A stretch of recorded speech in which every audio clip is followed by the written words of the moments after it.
Hi, this is Coach Tiani, and I just wanted to talk really briefly about something that I've been seeing on Facebook today, actually, and for the last couple of days, which is everyone's children is going to school.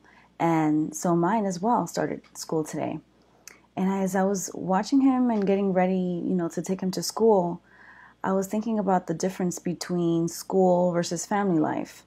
So my kid is going to be in school until about 2 from 8 a.m.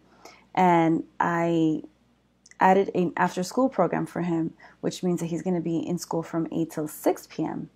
And as the orientation was going on for the after school program, the man who was in charge basically said, just remember to pick your kids up from school because after 6:30, it becomes a super long day for them. And I thought to myself, wow, they are in school between 8 and like potentially 6:30 p.m.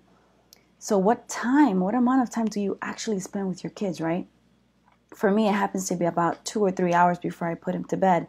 And I thought, wow, well, if it's that short of a time frame, I really need to make it count. So I thought about a couple of things that I do with him and things that I wanted to impart to everyone on the web, which is three small little things that I want everyone to take into account. And it's that one, first of all, it's the little things that count. So one of the things that I do with my son whenever I pick him up from school is I always ask him, well, how was school? And I'm pretty sure that's something common that parents do, but, showing interest, showing real interest, not just like, okay, well, how was your day? La la la, thinking about the grocery list and what am I going to cook for dinner. It's really showing interest and really engaging your kid. So I always try to engage him and ask him questions and ask him how he felt about it, because in knowing how he feels about it and engaging him in how he feels, then I can also, express to him and show him and engage with him and love whatever he loves too.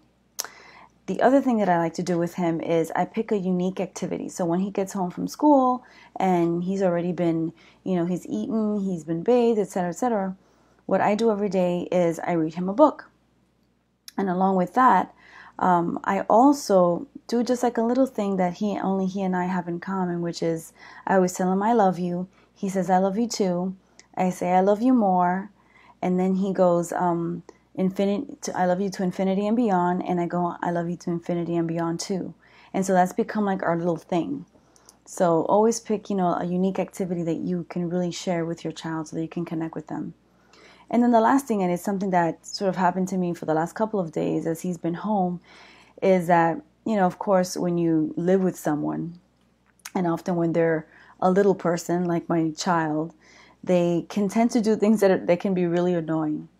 But at the end of the day, what I had to tell myself is, man, I really love this kid.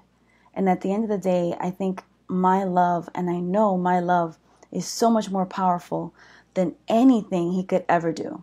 So in the grand scheme of things, those little things really mean nothing.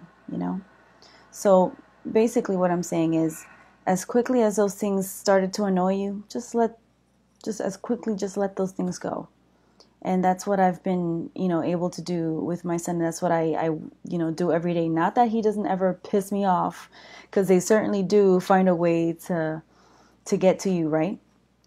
But at the end of the day, I love him to death, and there's nothing in the world that he could do that will ever, make me hate him. It's always love. It's always love for my son. So I hope that was very useful for everyone, and happy first day of school, and keep it up.